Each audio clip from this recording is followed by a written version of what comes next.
Good evening and welcome everyone to the Kent City Council workshop. Today is Tuesday, December 8th, 2020. This is a remote meeting due to the COVID-19 health and safety requirements put in order by the governor. So welcome to anyone joining us on Kent TV 21, the City of Kent Facebook channel, Kent TV 21 YouTube, and anyone that is dialing in to listen.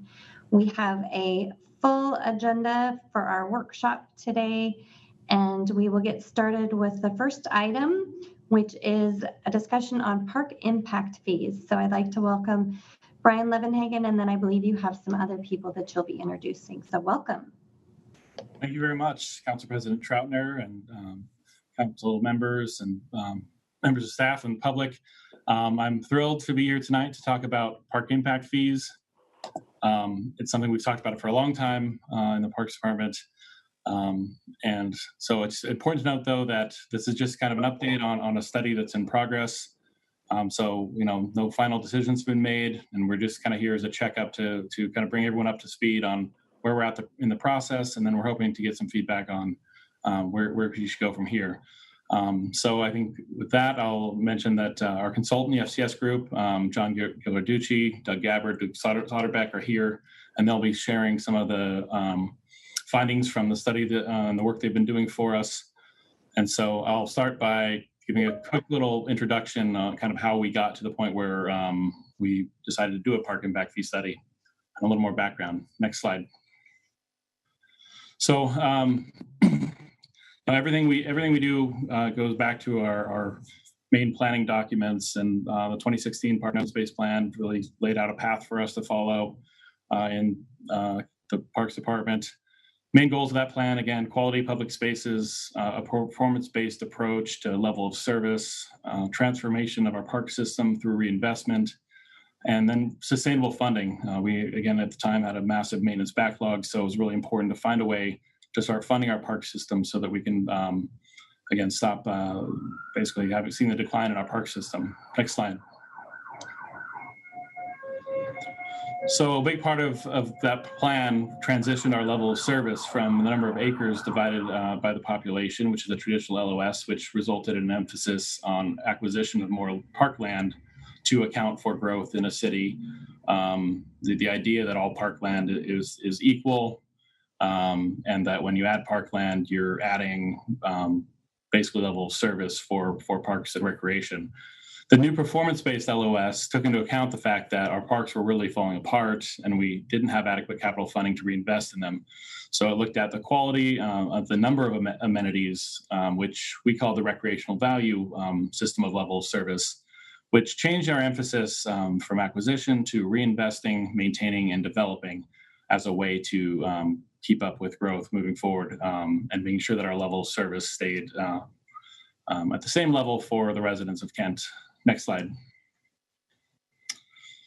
So currently our funding sources for park capital, you may remember the funding bucket discussion from the park plan. The big reliable sources being a square footage tax and real estate excise tax. This really is the core of our funding for parks capital.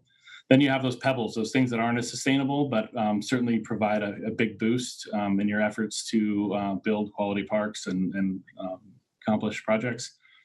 The King County Parks Levee, RCO grants, King County Conservation Futures Tax, the Developer Fee in Lieu program, which I'll be talking about a little more in a few slides, city property actions, and then the sand. It's it's the frosting on the cake. Things that we rely on to do a lot of things throughout our park system. The things like donations, sponsorships, volunteers, partnerships, certainly really important, but not something you can rely on to fund a parks capital budget. Next slide. So those existing funding sources, if you remember, we had a massive $60 million parks capital maintenance backlog. We've made a good dent in that. So those existing funding sources are really going towards reinvesting and maintaining our park system. So trying not to fall any further behind. But at the same time, the population of Kent continues to grow. We continue to add additional employees. So we don't have that funding source that's allowing us to account and add additional capacity to our park system due to that growth. And so the park impact fee is a means to pay for that growth. Next slide. So what can we build in part with a park impact fee? I think, there's a number of things laid out on the slide that we would look to start working towards in the next 10 to 15 years. It's important to also note that a park impact fee can pay for a portion of the project, not the entire project, and only the proportion of the project that is directly tied to growth, which our consultant will get into more. But new parks and trails, these are all projects that are in the Park and Open Space Plan. Panther Lake Community Park, it's Panther Lake's 25,000 residents, 5 square miles, and 0 community parks. A huge need up there. West Hill Neighborhood Park and 132nd Avenue Neighborhood Park. So 2 parks that we've been trying to build for decades. So this would be the park impact fee would be a big chunk towards trying to realize those goals. We know that we're going to have more density added downtown. So in the park plan, we added something called Central Park, which doesn't have an identified location, but we know we need to add recreational value one way or another. And so this is another thing that we could look at a park impact fee for. And the same story up in Midway. We know we're going to see more density there. We know we're going to have to add park space there. So and then moving on to outdoor recreation facilities, as our population grows, we need more capacity for athletic fields. The best way to do that is to convert natural grass to synthetic turf. You get a lot more capacity out of the existing fields. Add some lights, and you can increase the use of those fields 200%. Indoor recreation facilities isn't something that we've talked a lot about. We didn't really talk about it much in the previous park plan, and that's largely due to not really having an identified funding source. And it's important to note when I mention indoor recreation facilities, I'm not suggesting that a park impact fee would build new community centers or anything like that. But we saw in the recreation programming plan that there's definitely a need for more indoor rec space closer to where people live. And so I think it's something to explore. We'll definitely be looking at through the next parks plan and trying to find ways to provide access closer to where people live. And then increase capacity in our existing parks and our trails. Mill Creek Canyon, we have a huge cleanup effort going on right now. Adding capacity and adding recreational amenities into that canyon, getting people in there is definitely, would be bolstered by a park impact fee. Clark Lake Park, 130 acres, largely undeveloped. It'll always retain the character it has now, but there's certainly things you can do around the edges that will invite more people in and make it more usable for people. So huge opportunities there. Lake Fenwick Park's never been developed to the degree that it could, and really to reach its peak recreational value. Uplands Playfield, there's a large building being constructed right now immediately adjacent to it. That those ball fields are really serve kind of the Kent of old. It's definitely a place that you could reinvest into, get a lot more capacity, and make that a premier downtown facility for parks. So neighborhood parks are always going to be the backbone of our park system. The other funding sources would go to replace existing amenities in parks. The park impact fee would go towards adding additional capacity in those parks, so new elements that would make our parks better and again serve more people. And then better connections to our trail system.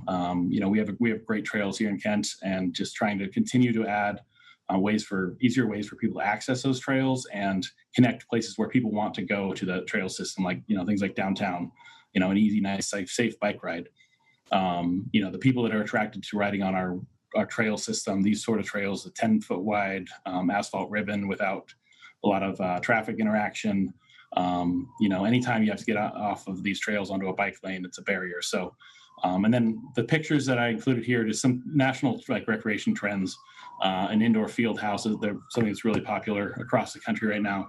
Something that the recreation program plan mentioned, a smaller indoor rec space. Obviously, indoor facilities in this climate are huge. Connectivity in and through natural areas.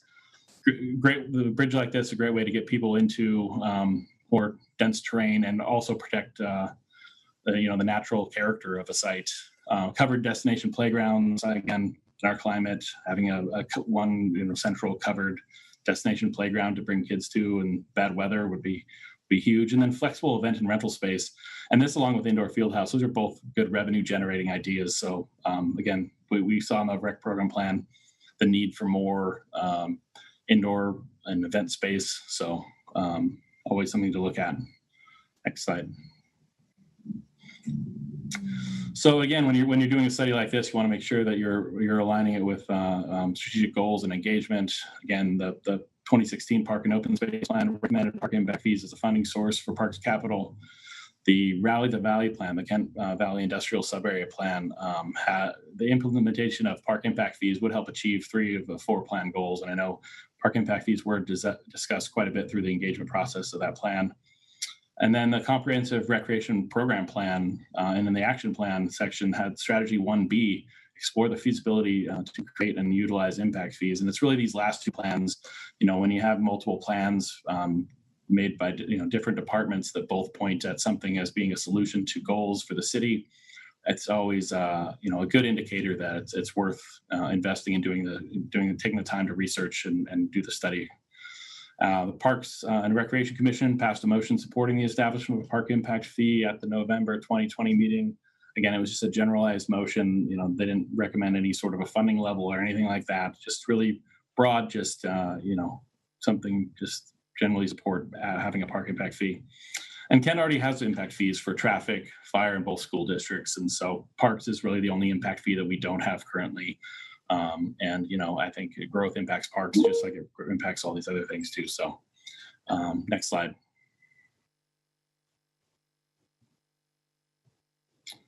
So I do want to just make sure it's clear that park impact fee is different than the fee in lieu. So developers of plats larger than 10 lots are required to dedicate and construct 450 square feet of recreational space per unit. Short plats, which are under 10 lots, they pay a fee in lieu of providing that recreation space. The fee in lieu is allowed for plats only in unique situations, such as a situation where a park is immediately adjacent to that planned project. And the park impact fee would need to be integrated into our code to ensure that we're still in line with neighboring cities and market requirements. Next slide.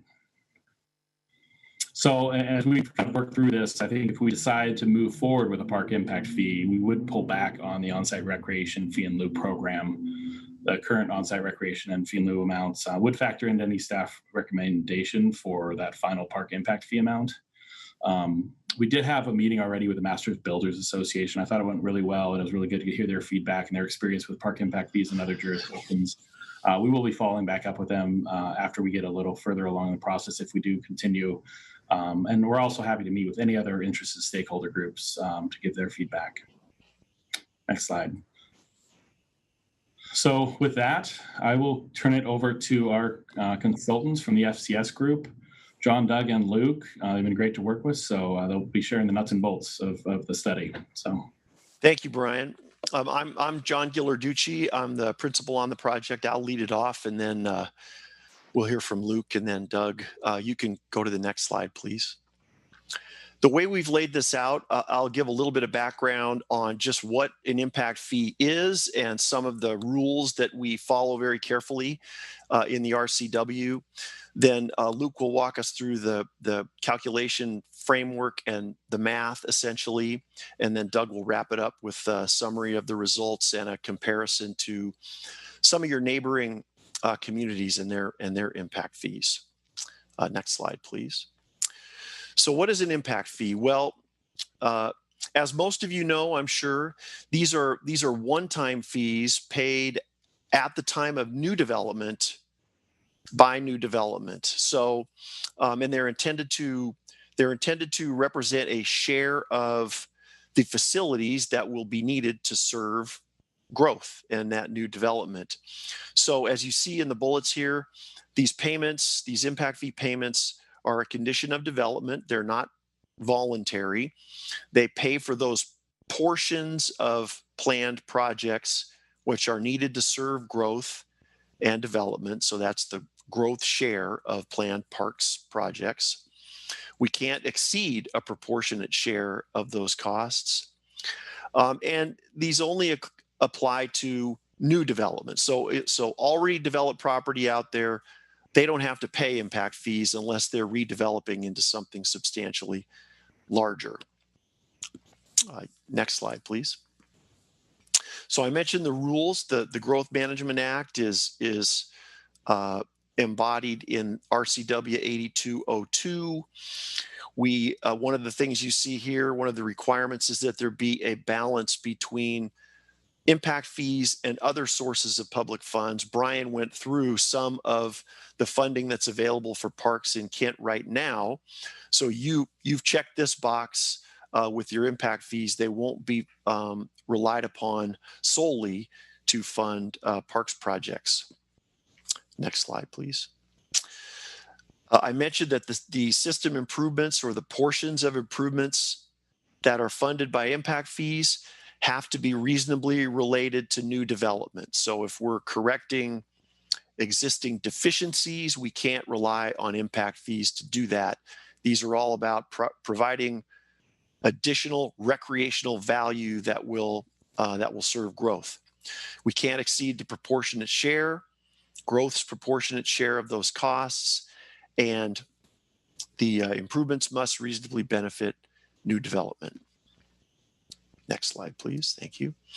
In the case where developers are required to build a park, and I mean a park that's on the project list, so one of the ones that's used in calculating the impact fee, then you have to provide credit against their impact fees for the value of that improvement that they've provided. There are rules about how we account for the money, have to be in special interest-bearing accounts. You can only spend the money in conformance with the adopted capital facilities plan element of the comprehensive plan. So projects have to be on that list, and you can only spend impact fee money on the growth share of those projects. The rest of it has to come from other sources. There's a 10-year limit on spending. This isn't usually an issue, but within 10 years of collecting impact fees, that money needs to be spent on projects. Next slide, please. And we will move into the math with Luke. Thank you, John. So at its core, an impact fee is not that complicated of a calculation. What we're really looking at is the allocable capital cost. That is the cost of future projects within the city that are associated with growth divided by the applicable customer base, which is the growth within the city of both population and employees. Next slide, please. First, we're going to look at the projected growth within the city of Kent. As you can see in the top line here, we have the population in 2017 as well as 2020, and then projected out to 2026. So that's a 2026 population of just over 139,000. That's a growth of about 8,900 from where we're at today. And the second line, you'll see the employees within the city. As you can see, it's about 75,000 today, projected to grow to about 80,000 by 2026. Now, obviously, someone who's just working within the city doesn't have the same opportunity to use city park facilities as someone who lives there. So we treat each employee as about 0.2 residents, and that's based on an estimated time allocation. So as you can see in the third line, residential equivalent employees, that is the number of equivalent population that the employees result in. So the total residential equivalents would be the sum of the population and the residential equivalent employees.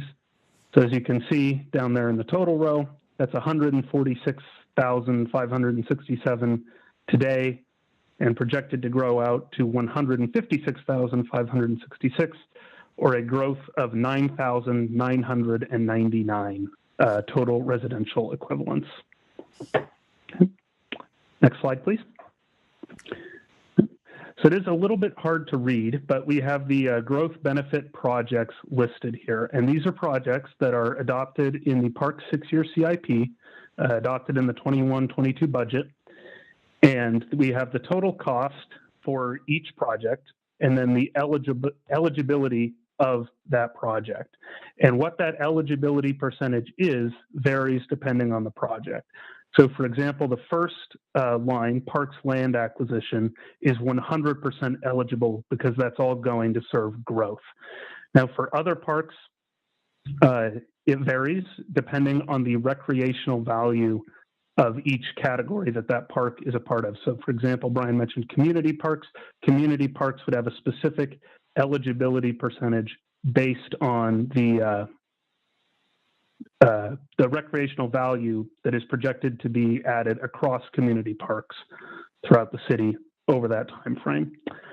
So if you look at the bottom, you see a total growth benefit cost of about $38 million over the next 6 years, an overall eligibility percentage of about 32%, so about $12.1 million in park impact fee eligible costs for these projects.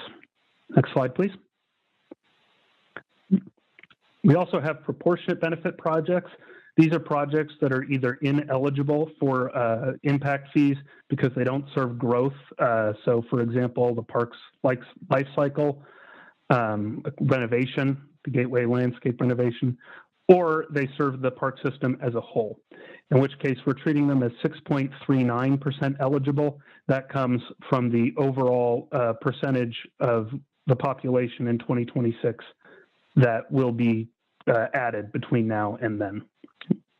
So as you can see here, $5.2 million in total cost, only $51,000 of it is eligible.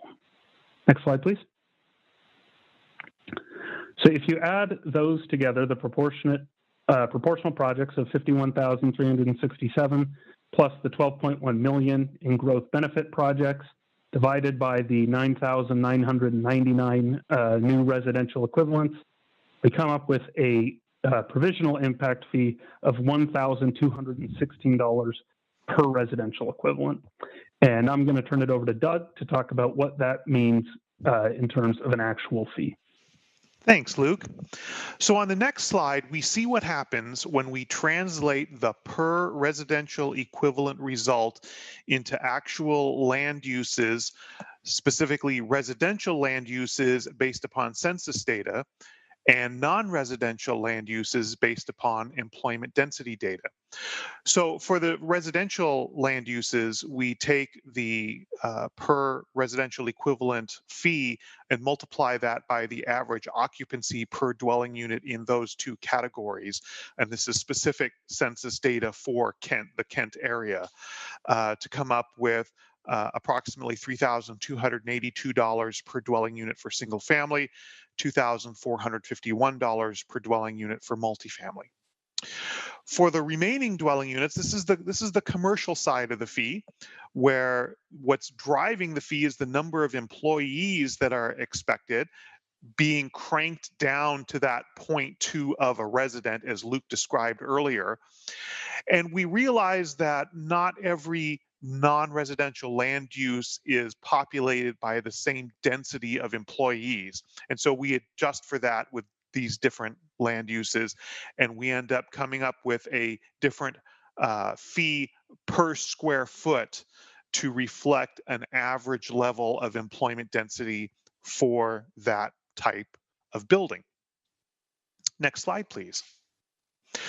So this is the funding plan. This is the part in the presentation where we remind you of a couple of things. Number one, the impact fee that you just saw in the previous table, that represents a ceiling. The city is under no obligation to charge the numbers that we showed you. You have every opportunity to go to any number below that ceiling and you'll be fine. You don't need a finding, you don't need a reason. It's just that number represents a ceiling. We suggest you don't go over it because you'd be opening yourself up to legal challenge, and we want you to avoid that. But we do need to point out with this funding plan that even if you charge the maximum impact fee that we have calculated, you're still only able to fund a fraction of your total project list with impact fees.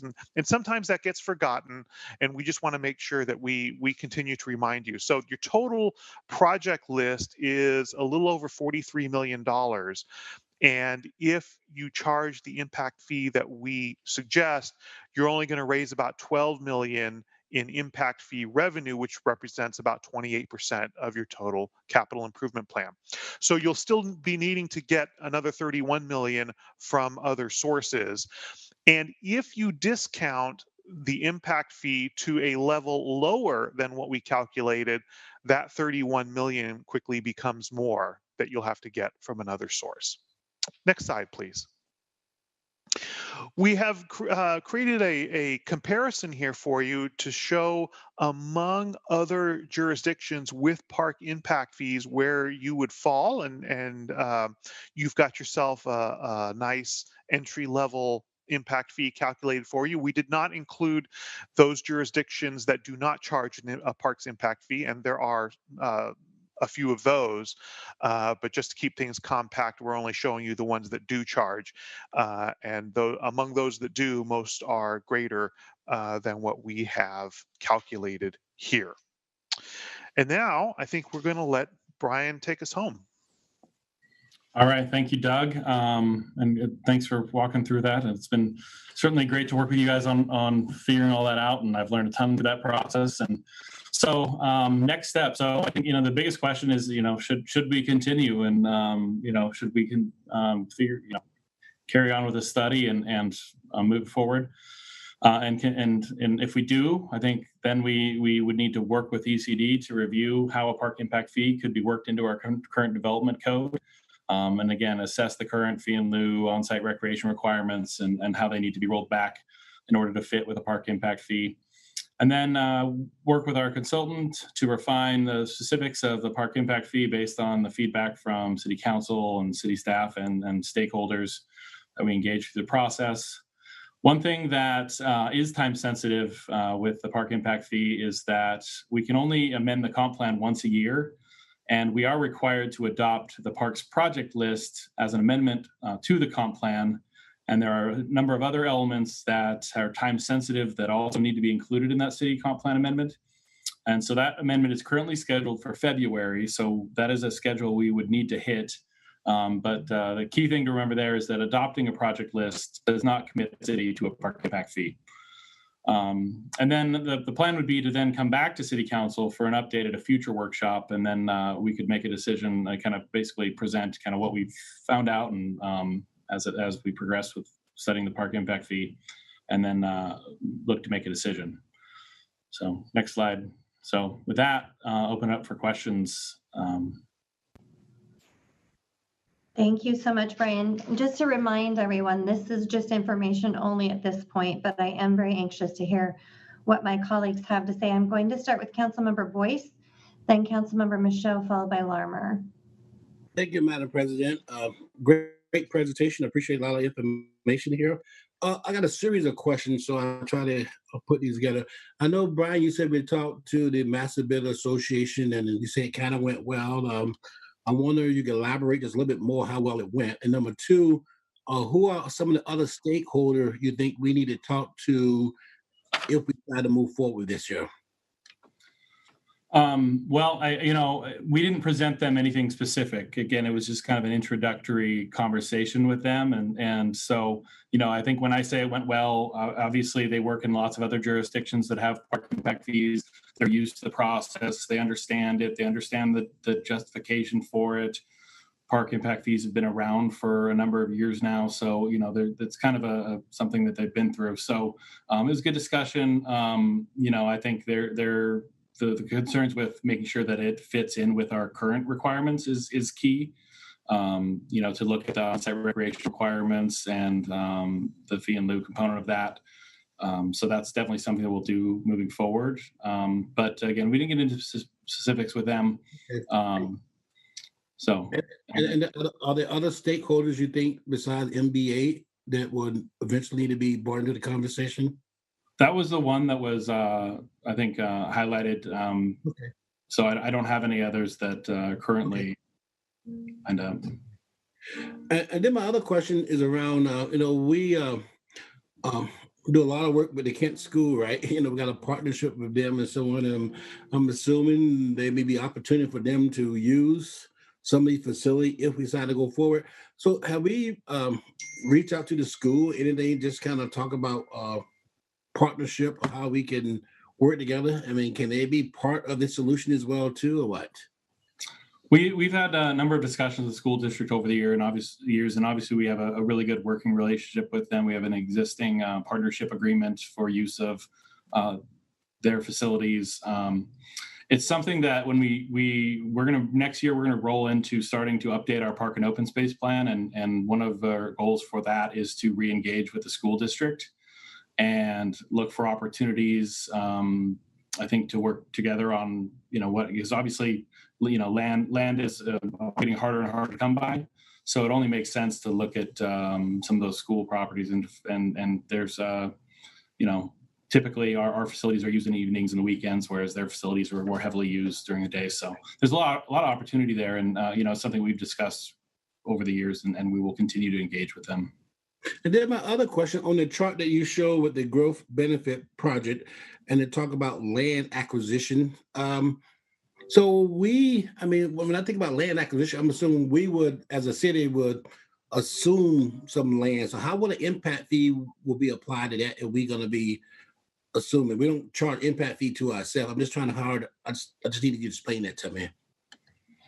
That makes sense. What I'm asking. Go back in your slide. When you talked about the growth benefit project, right? And I think your list X amount of dollars, right, Doug? Right. That's correct. One of the first ones around land acquisition, and there's $1 tied to that. So if you acquire land, there's an impact fee to go with that. How did that work? So what that chart is describe, Brian, is it okay if I jump in on this? No, yeah, go ahead, Doug. So what that chart is describing is land that is purchased, that the city intends to purchase for the purpose of creating parks. Oh, okay. Gotcha. This is my last question, Council President here.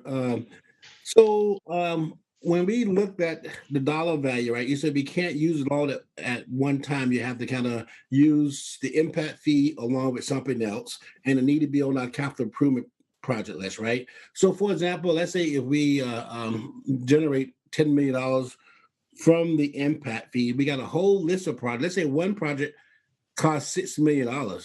We generate $10 million. Can you pay for that whole project? Is only a certain percentage of that could go and pay for that particular project? I'd be happy to jump in on that. Okay. So the percentage that you saw on those charts, the percentage that allows only a part of the total project cost to be calculated in the cost basis of the impact fee, that is the same percentage that governs how much impact fee money can be spent on that project. So that percentage cuts both ways. Okay, makes sense. That ends my question. I like what I heard tonight. I just think, I think our parks definitely need some type of boost, and this could be a way of us going about doing it. I guess my last question, I'm sorry. So who else in our neighboring city is doing this right now for its charging impact fee? Brian, do you know that? So I know, Auburn, Tukwila, Covington, Puyallup, who am I forgetting? Renton has one. So there's a lot of cities. And yeah, maybe we can pull up that list again. And this list is by no means all inclusive. So Okay. Lots and lots of cities do. There are a few that don't. Federal Way doesn't. Okay. All right. I missed that slide. I was busy eating when that slide came up. So I got it. So thank you very much. Appreciate it. Well, and something to add on that, Councilmember Boyce, that you said, I think you mentioned Auburn and Tukwila. They also don't have B&O, which I know Auburn is looking at that as well. So I think people are looking for creative ways here. I'm going to move on to Councilmember Michaud. Thank you, Brian. That's a good presentation. I'm in favor of this. I have a question about this slide, actually.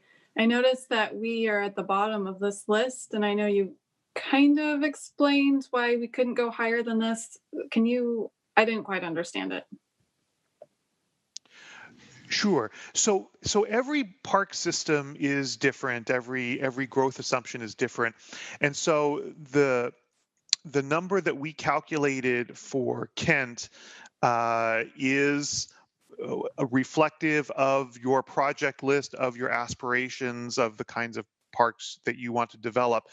And so you would not want to charge anyone more than what we calculated, because that would not be considered an equitable share, and developers would not be happy about that, and they would show their displeasure in legal ways. But anybody is free to charge less than what they can legally defend. Have I answered your question? Yes, thank you. You bet. Councilmember Larmer.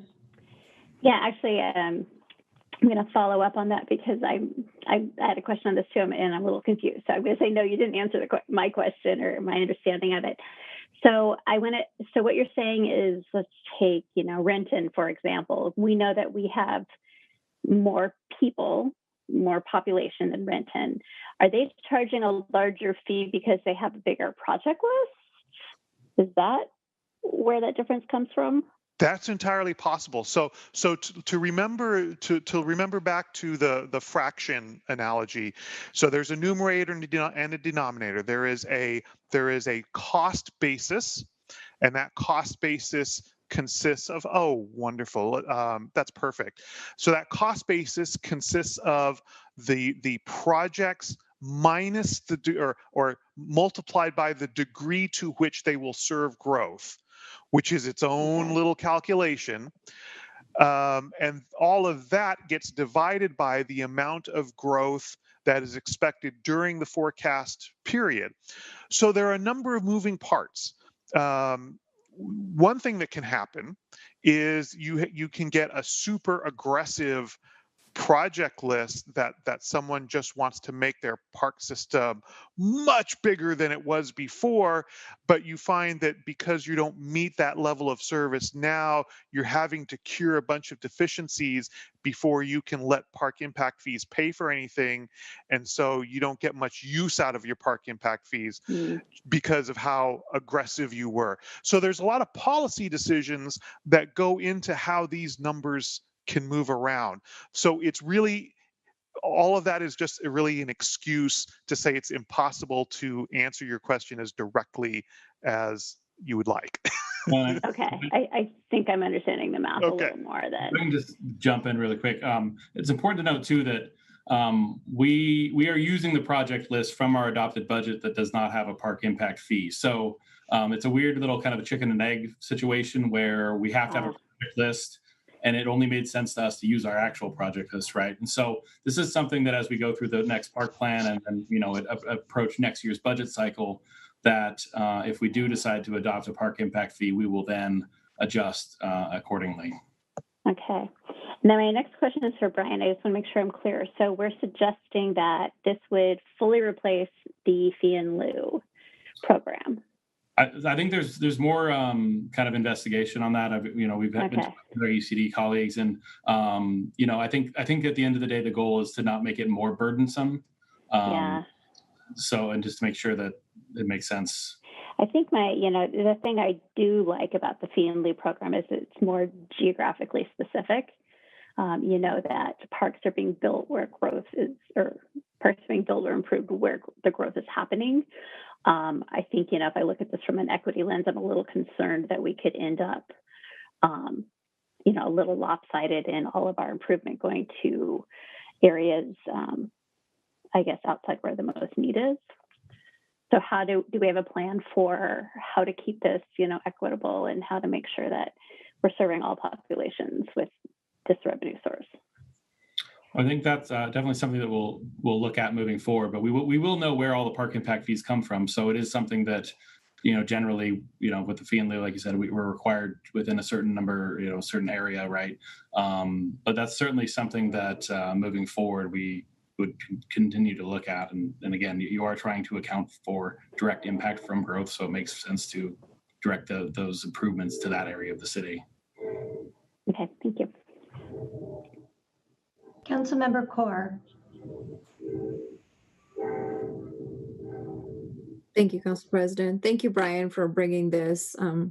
Listening to my colleagues, we all agree how important parks are to our community, to our well-being, and we certainly need a new way to fund them because we seem to lack funding in parks whenever it comes to improvements. So I agree with that. So I would support this, definitely looking at this. But I have a question about the slide where we had all the cities. Some of the questions have been asked by my colleagues, but it looks like Auburn has like a flat fee. Is that the way they went? Do we know, or?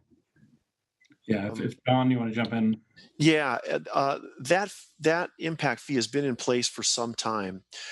As I remember it, we calculated a fee that was higher than that, and they chose to adopt one at a slightly lower level. So that was the resulting charge, which, as Doug described, you are free to do, and then they haven't raised it since.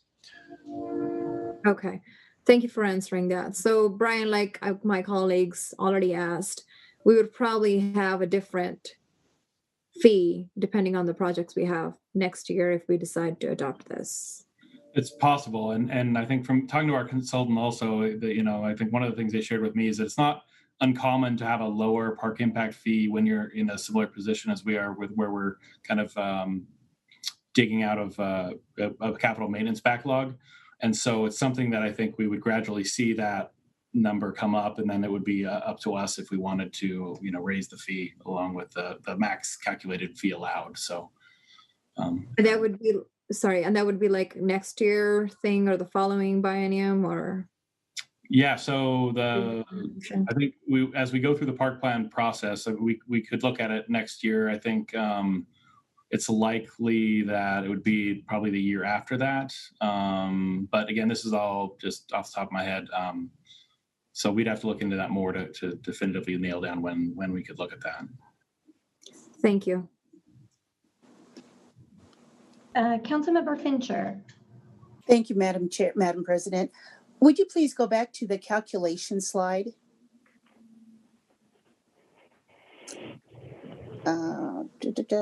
There we go. So you had also talked about the number of employees. So the proportional projects and the growth benefit projects, where did the number of employees fit in there? Sure. The number of employees is in the denominator, in the growth in residential equivalents. Okay, thank you very much. You're welcome. And Councilmember Boyce, did you have another question or comment? Yes, thank you, Madam President. And I guess this is for Brian and team. I think, one thing we are going to be increasing some costs to somebody, right? So where it's the builders or somebody going to be paying more, right? So I guess my ask would be, as we look deeper into this, I know our neighbor city may be doing something, but I think even the council president brought up about the B&O tax, right? So I would like to see a in-depth analysis on what all the fees are that maybe Auburn paying versus Kent paying. Is it going to cost me more to build a single dwelling house in Kent versus in Auburn, looking at all the fees? So as we move forward, I would like us to be able to kind of make sure we're comparing apples and apples when we're looking at all the fees. And at the end of the day, right, it's going to cost somebody more money to build a house in Kent and so on. So that's the point I like to try to make. Yeah, absolutely, and that's something we've already started talking with UCD about. So we'll be looking around again to make sure that there aren't unintended consequences. Okay, thank you. Thank you, Councilmember Larmer. You have another question. I did. Thank you, Council President. Brian, I apologize. I had another question earlier. Going to the slide talking about the percent of projects that qualify. I'm not sure if we can find that slide. Yes, I think this was the one.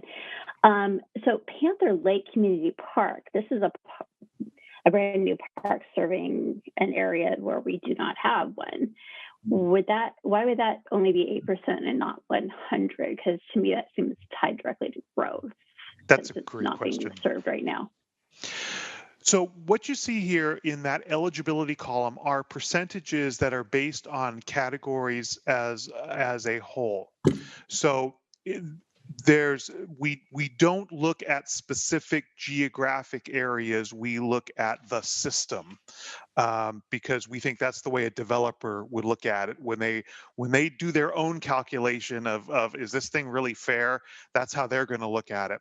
And so we calculate level of service based upon the total recreational value that you currently have in a category and the total recreational value that you will have after all projects are built, and how that translates into recreational value per capita.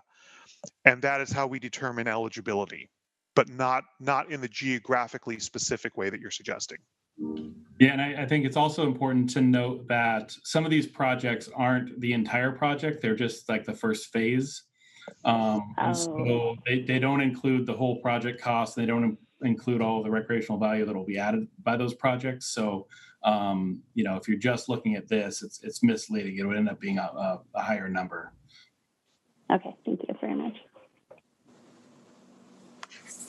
All right, I don't see any other hands raised at this point. I do want to make a comment. I know, Councilmember Boyce shared his concern about hearing from stakeholders and especially master builders. And I do think that through this process, I think that those conversations are very important to share with council so that we make sure we have all the information we need as we look at how we'd like to move forward with this.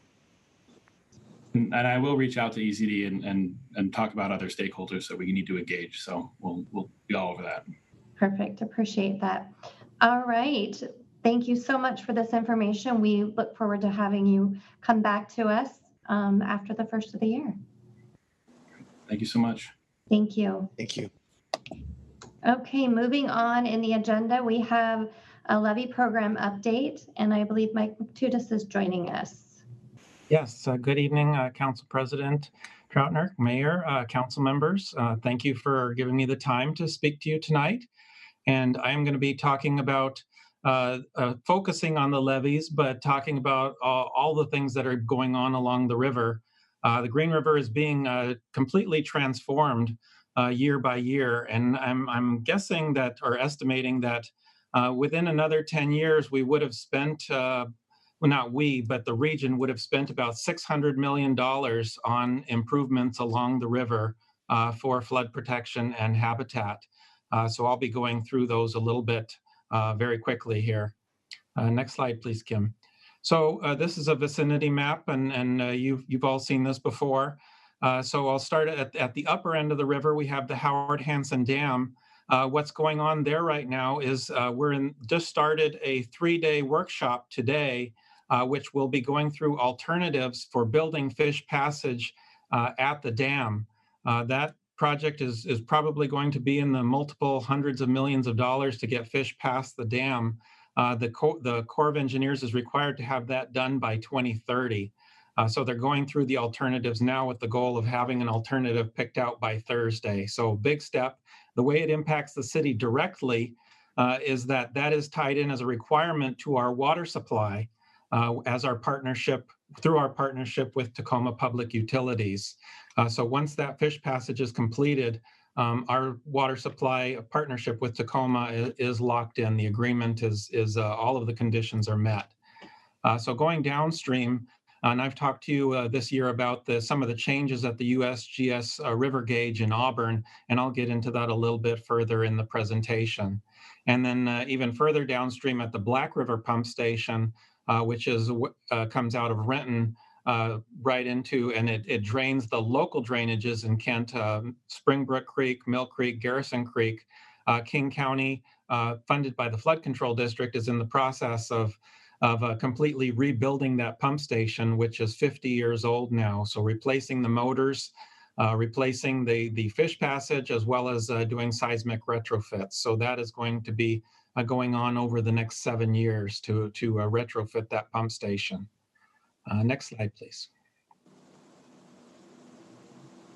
So this slide, I want to just focus on the upper Green River, and you can take a look at just the density of the blue lines within each of the watersheds. So the upper Green River, with all of the creek tributaries, which are all the little blue lines, all of that is cut off to the fish right now. So all of and the Green River is still one of the biggest producers of Chinook and salmon in the entire Puget Sound area, even with all of that habitat completely cut off.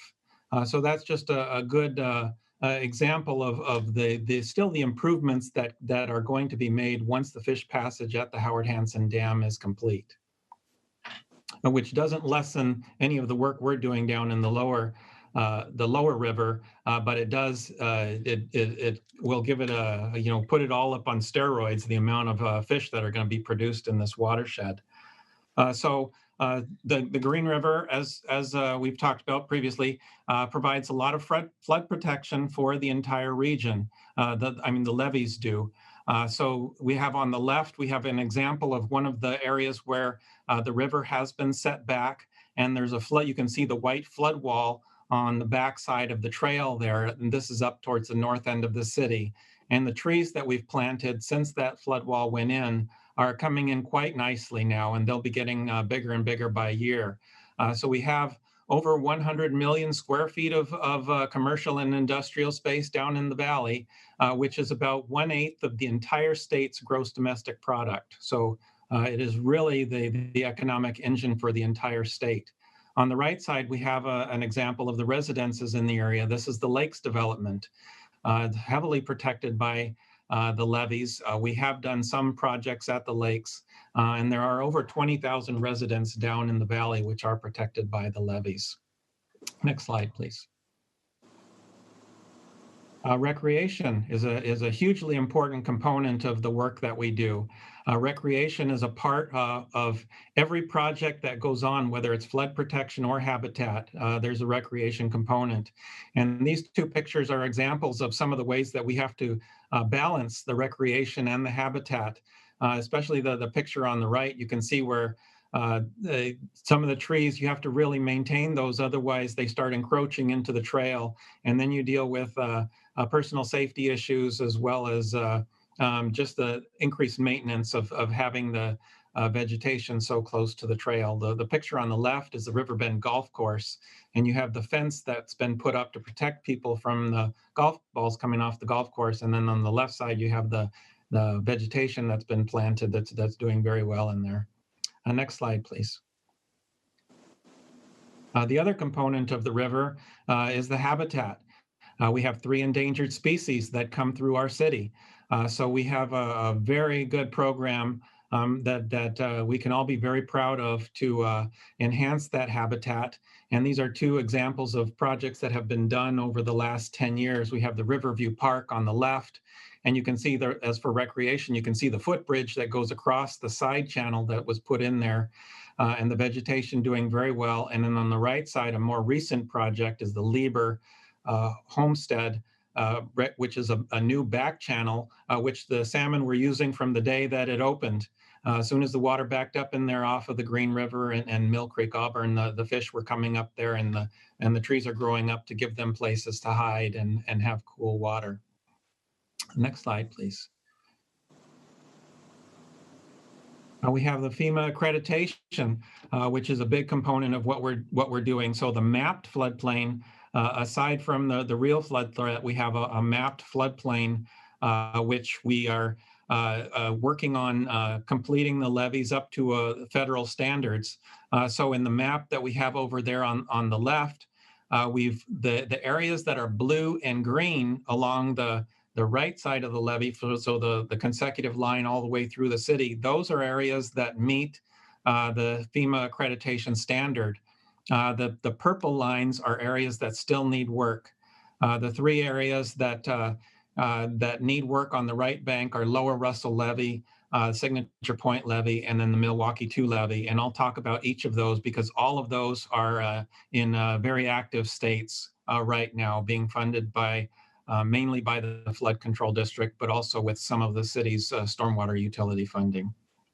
And then on the other side of the river will be future projects, which include the Kent Airport Levee down at the south end, and then the Frager Road Levee, which is on the west side and protects the residents that are down south of 212th down to about 228th Street, Veterans Drive in that area. Those will be future projects.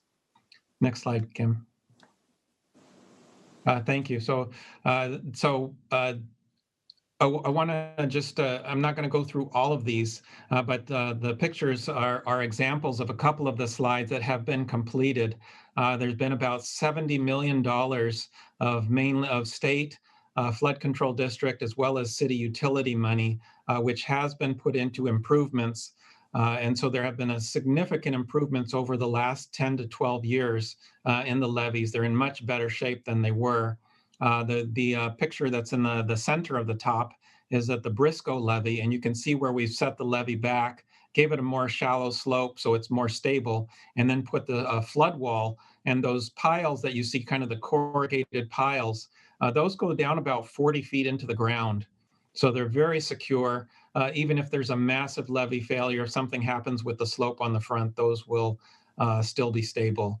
And then the picture on the right is the lakes. Where we have done separate segments of the lakes. There's still a couple of areas that we need to come back to fill in the gaps, but we got the areas that were the biggest, highest hazard. So I'll be talking about, next I'll be going into the active projects. So the Lower Russell Levee, and you've gotten updates on this over the last several years. A lot of progress was made in construction on this over this last year. This project is being managed by King County as the service provider to the flood control district. But the city is an avid partner in this because it does that we have a lot of things at stake with this project. We had Van Dorn's Park, which is actively being relocated. And then we have the new levee, which you can see in the photos, goes through the western middle portion of the Green River Natural Resource Area. So there were some significant compromises that the city made in the interest of improving the flood protection as well as improving salmon habitat. The picture on the lower right, you can see the bird watching tower. That tower, I'm expecting it to get a lot more use now that we will have the trail and the new levee. And you can see the earthen levee going right next to it. We'll have people going near that. So I think that'll actually boost some of the interest in our Green River Natural Resource Area. They can go right off of the levee, and we'll have a ramp that goes down to this north bird watching tower where they can look over the natural resource area, at least the northern portion of it. So a big chunk of the earthen levee was built this summer. The flood wall down at the south end is complete. So next summer and then going into 2022 will be completion of the earthen levee and then completion of the relocated Van Dorn's Park, as well as some large salmon habitat area in the previous location of the Van Dorn's Park. So that currently is the largest project that the flood district has taken on. The next slide is going to show the next largest project of the flood district. Once this one gets going, this will be the largest project. This will be 1.5 mile levee along Signature Point. So it'll completely go around the apartments all the way over to the Riverbend driving range. Where this project is, the city is working on 30% design under an interlocal agreement with the flood control district. And as you can see on the picture on the right, we're incorporating recreational amenities into the project that we're going to be building. And we also will be incorporating salmon habitat elements into this project on the side of the river where the apartments are, as well as we're going to be working on getting plantings on the other side of the river, which is where the primary benefit is for the temperatures of the river on the south side, because the sun is primarily on the south side. So this project, as I mentioned, we are working on some property appraisals as well as 30% design. We'll be going back to the flood control district to get another interlocal agreement for the next phase, which would be completing the design as well as doing the property acquisitions that we need to do all of the construction work. And we'll be doing that going into 2021. The third project that is actively being worked on is the Milwaukee 2 levee. So this is South 259th Street on the east side of the Union Pacific Railroad tracks. So down at the south end of the city, we have a significant habitat setback. The bank, as you can see in that picture, is very steep. Well, those pictures actually were from February when the water was up very high in that area. So we'll be, and that is the 259th Street in those photos. So that'll be relocated away from the bank into the area where the A1 pallet business is on the north side of the road.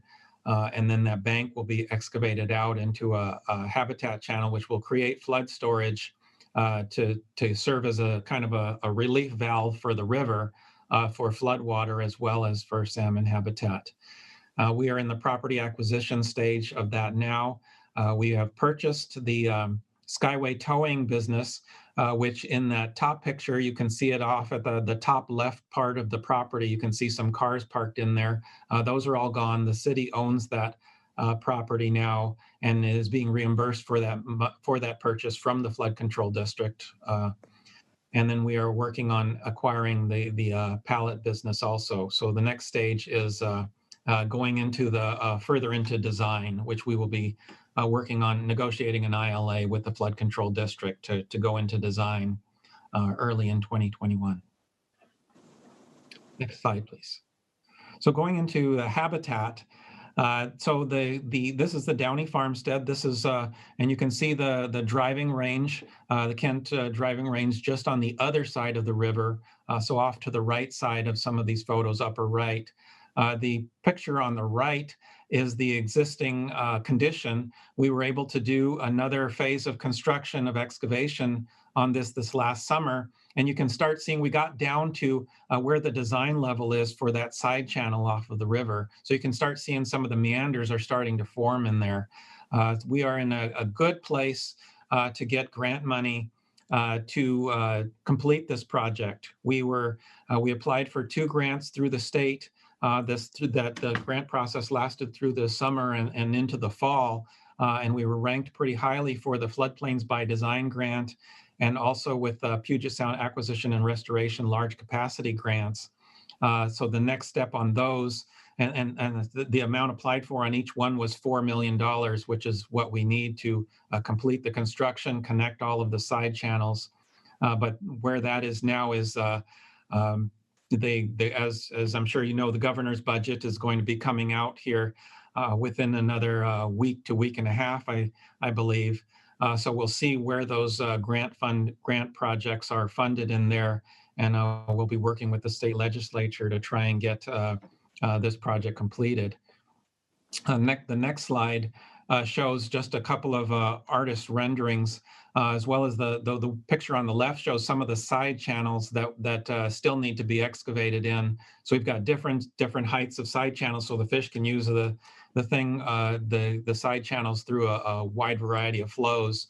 And then the side channels will have the wood structures as well as the plantings and a lot of cover. Where we're at right now is our crews are in the process of planting about 10,000 plants in the section of the project that we've gotten down to the design bottom of it. So it's actually starting to look like more than just a hole in the ground. We're going to have the fish habitat, the wood structures in there, and then you'll be able to see the plantings going in over the next month or so. Next slide, please. So future levee projects. So we've got and I mentioned these before, we've got the 2 projects on the left bank, which is the Kent Airport, as well as the Frager Road. And then we were going to be starting to fill in the gaps of the levee reaches that haven't been raised to the 500-year level yet. We have all of the blue and the green area, or the blue areas are all at 100-year. And then the purple areas that are the 3 active areas I just talked about, when those are built, those will be up to the 500-year. And then the green sections on the map are also already at the 500-year level. So within just a few years, we'll have a very good amount of the levee on the right bank all the way up to the 500-year protection level. And then we'll be going back to do the gaps, which are the light blue sections.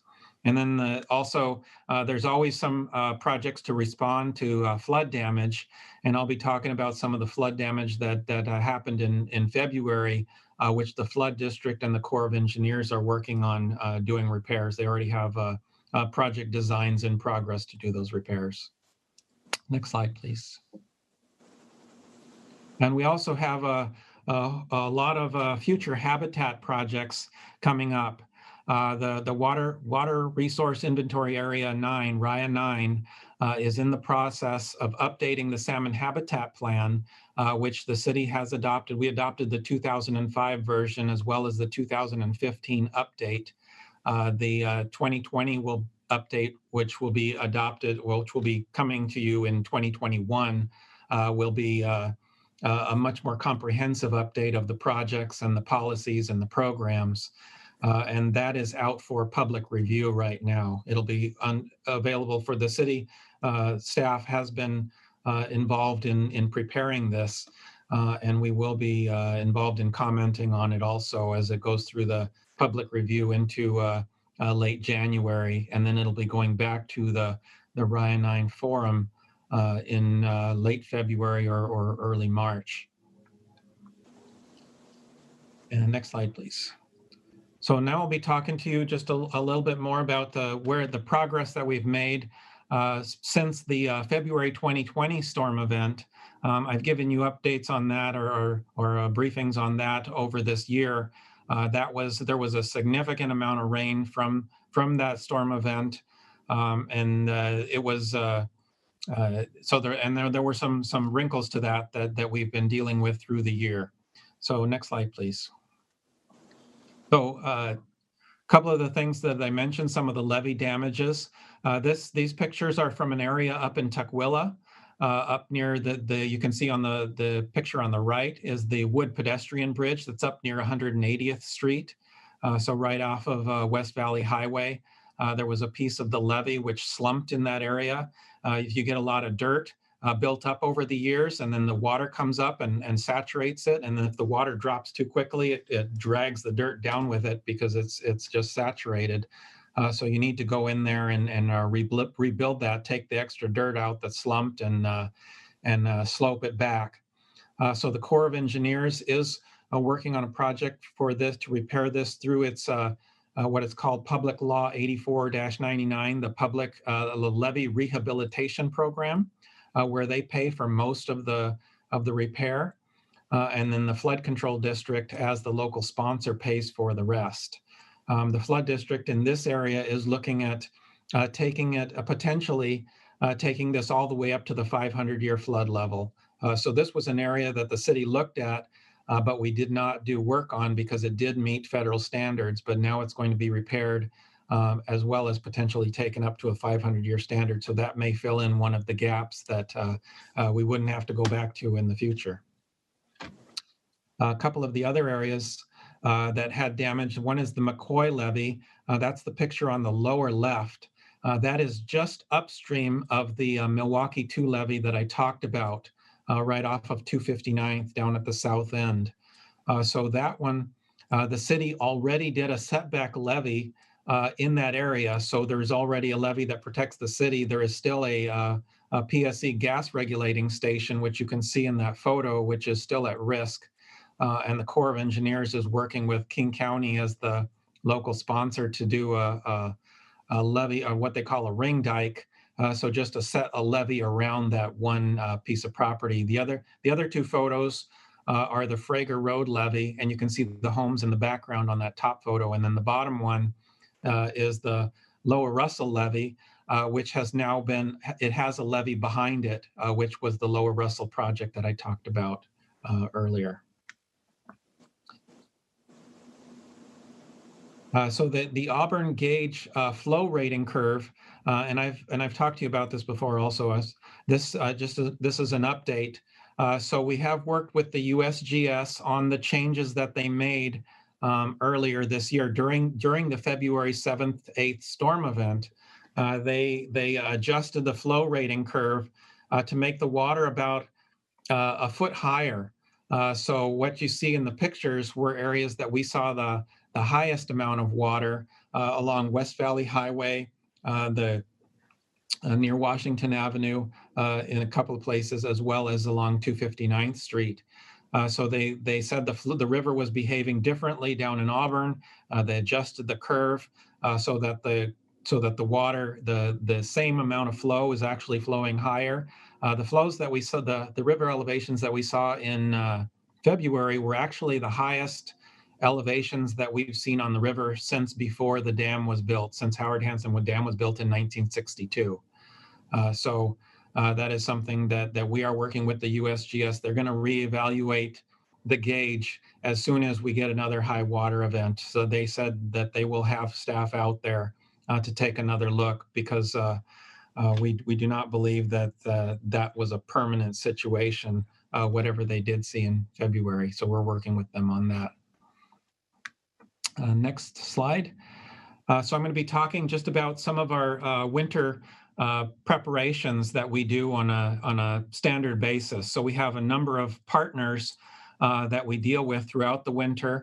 The pictures on the left, the graphs, are just some of the typical things that we watch during the winter. You have the lower left is just a precipitation forecast from the National Weather Service. So you can look out 10 days for the precipitation that you see, and then the Howard Hansen Dam, the Corps of Engineers, interprets that data, runs models, routes it through the dam, and then they come up with the graph down at the lower right, which has an example of how much flow they predict over the next 10 days they're going to be releasing. So we watch this on a daily basis, and if we see a peak coming in that they start forecasting, then we watch it pretty much on a continuous basis every time they update it, which during storm events is multiple times per day, so we can know what to expect. And so those are, we also work with our local partners, local cities, Tukwila, Auburn, Renton, just on what they're doing as well. On an annual basis, we do flood patrol training, so we have our own staff ready to go on whatever schedule we need to go. If we need to target areas to look at for high water, or if we need to have if the water gets much higher, then we would have people out on a 24-hour basis as needed. So we have materials and people trained for how to handle flood situations, who to call when things happen, and things like that. We also look at all alternatives. So we look at sandbags as well if needed, depending on the flow situation. And the picture on the right is just a page out of our flood patrol book. So we have a lot of markers. So when we call when somebody's out there on the flood patrol and they want to call in something that they see out there, that they can call it out by river miles, they can call it out by streets, they can call it out by levee names. So just so the communication is clear when we call in the King County Flood Warning Center, where we're at and what they need to come out and look at. The next slide, please. So that is the end of my presentation, and I am available to answer any questions you might have. Thank you so much, Mike. Always very interesting. Anybody have any questions or comments? Councilmember Boyce, I see you have your mic off. Yeah, I don't have any question, but I feel the need to make a comment, right? I mean, Mike, you do a phenomenal job, and it really, this is probably not my strength, right? But you definitely do a good job of educating me every time you talk about it. So I can tell you're very passionate about it. So I don't have any questions. I just say thank you for having a passion, and I feel, and like probably most of my other council members, very good about you having this underneath your belt to really kind of keep us steering in the right direction. So I just want to just give you my deep, sincere thank you, and I appreciate your passion around this year. Thank you very much. We have a really great team that I get to work with in public works and public works operations, as well as emergency management, doing all of this. So it takes something that could be just a very dry, boring job most of the time, and it does give me a lot of energy to work with it over the years. So thank you very much. Thank you. I'll echo that as well. We are very lucky to have this team of people here in Kent. And what people don't realize, I mean, these partnerships and what you guys do outside of, just coming and talking to us to make sure that we have the money to do these projects. And like I said, to work with the flood control district and work with the state to get this money, we would not be able to do all of the things that are being done without that money. And, we talk about flood protection is most important, but all of the projects that you guys do include some type of habitat and then recreation. So the benefits, are good for everyone. And again, we are very, very lucky to have this team working for us here in Kent. So thank you very much for that.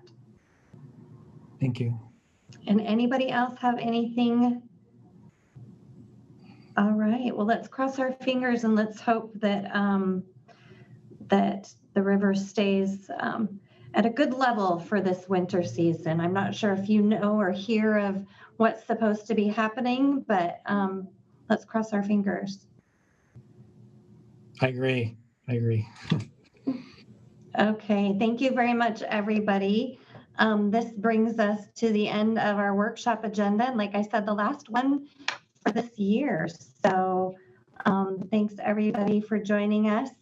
You have a little bit of a break and I will see you all back here at 7 o'clock. Thanks so much. We are adjourned. See you later.